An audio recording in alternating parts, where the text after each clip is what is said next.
Assalamu alaikum, dear student. Welcome, Superior Group of College.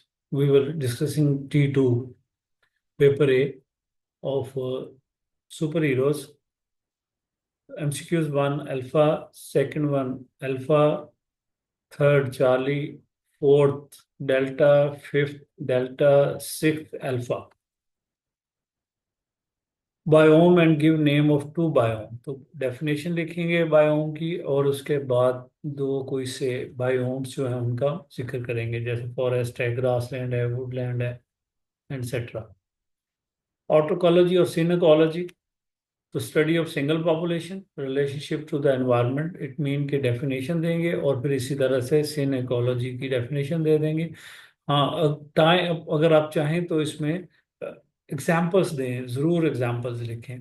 कॉमन्सलिज्म, definition बताएंगे कॉमन्सलिज्म की, और फिर एग्जाम्पल्स जो हैं वो हमें शार्क वाली एग्जाम्पल और स्मॉल फिश की एग्जाम्पल इसमें लिखेंगे। हैबिटेट और निच में फ़र्क है। हैबिटेट की डेफिनेशन लोकेशन ऑफ प्लेस है, जबकि चार्ल इल्टन जो है उसका हम basic role of an organism जो कि उसकी डेफिनेशन है वो यहाँ पे लिखेंगे, एक्सप्लेन करेंगे। Role of decomposer in ecosystem, तो डिकम्पोजर्स जो हैं उन फंजाई और बैक्टीरिया हैं और उनका रोल क्या है कि वो रिसाइकलिंग करते हैं, केमिकल एलिमेंट्स आयंस वगैरह जो है उनको रिसाइकिल करते हैं, तो रिलीज करते हैं। एपिनोस्टी और हाइपोनोस्टी, एपिनोस्टी जो है ये लीफ और पेटल्स में होती है, अपर सरफेस जो है लीफ की वो ग्रो करती है और लीफ ओपन हो जाता है, बड ओपन हो जाती है, जबकि दूसरी तरफ हाइपोनोस्टी में बड रिमेन क्लोज, क्योंकि लोअर सरफेस पे रैपिड ग्रोथ हो रही होती है। Name of the bone of pelvic girdle, उनके आपने जस्ट नाम लिखने हैं, कोकल बोन और फिर आगे उनकी इचियम, इलियम और प्यूबस के मतलब बताना है। स्लाइडिंग फिलामेंट्स मॉडल हेक्सले एएफ और एच हेक्सले ने पेश किया था, जिसके मुताबिक जो है वो एक्टिन फिलामेंट्स जो है that slide past over the myosin filaments, जिससे आई बैंड जो है रिड्यूस होता है जबकि जी लाइंस कम क्लोजर। तो ये आपको बताना है। मसल फटीग जो है फिजियोलॉजिकल इनएबिलिटी टू कॉन्ट्रैक्ट है और ये डेफिशिएंसी ऑफ एटीपी की वजह से है, ये आपने बताना है। Snake move from one place to another place without leg, क्योंकि इनकी जो हाईली मॉडिफाइड रिब्स होती हैं और ये रिब्स के साथ मसल्स कनेक्टेड होते हैं, इसलिए ये अपनी बैली की मदद से मूव करता है।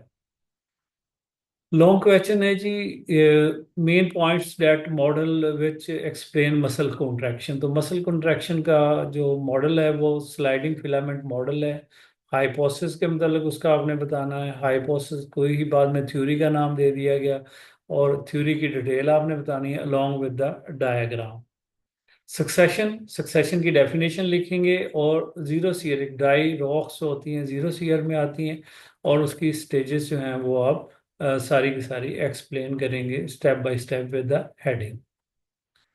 पेपर टू यानी कि बी पेपर T2 का, तो फर्स्ट जो है MCQs delta, second alpha, third delta, fourth charlie, fifth charlie, sixth Charlie.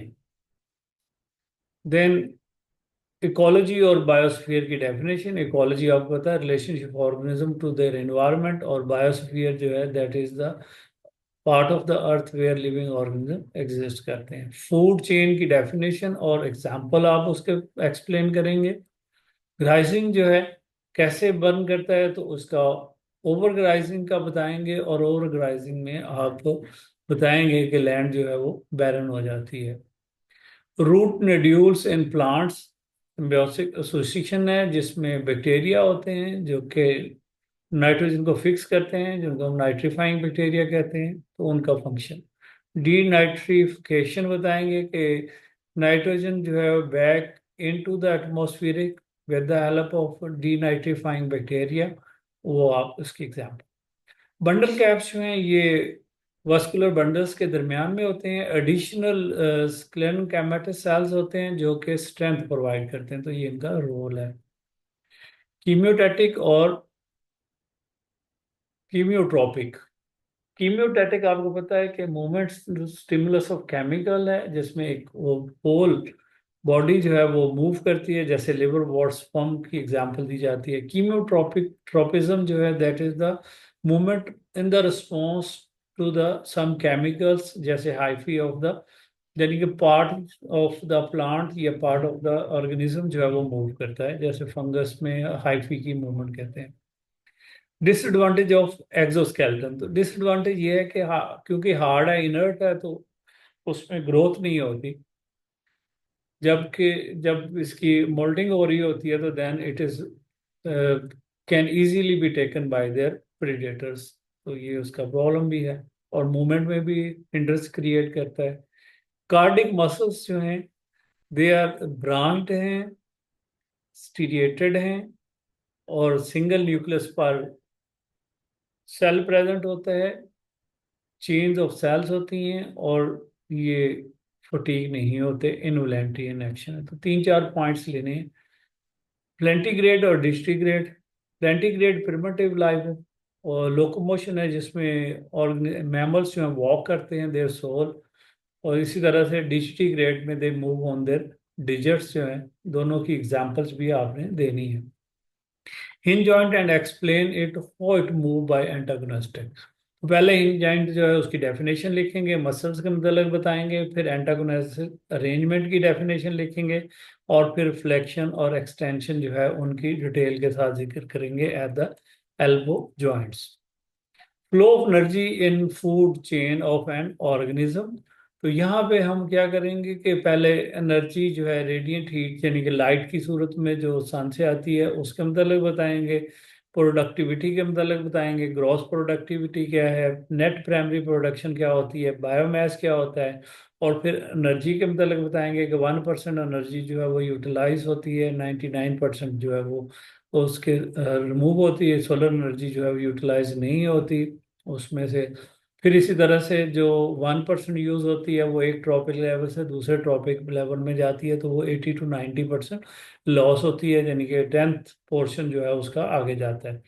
फिर हम बताएंगे कि एक फूड चेन अगर वो शॉर्ट है 3 लिंक्स पे या 2 लिंक्स पे है तो उसमें मैक्सिमम एनर्जी दूसरे में ट्रांसफर हो जाती है, और अगर वो हाई 5 to 6 या 4 to 5 है तो फिर उस सूरत में एनर्जी का लेवल ट्रांसफर होने का कम होता है, और बायोमास के मतलब बताएंगे। तो ये था आज का T2 की डिस्कशन। इंशाल्लाह नेक्स्ट T3 की डिस्कशन के लिए फिर आपके साथ। Thank you very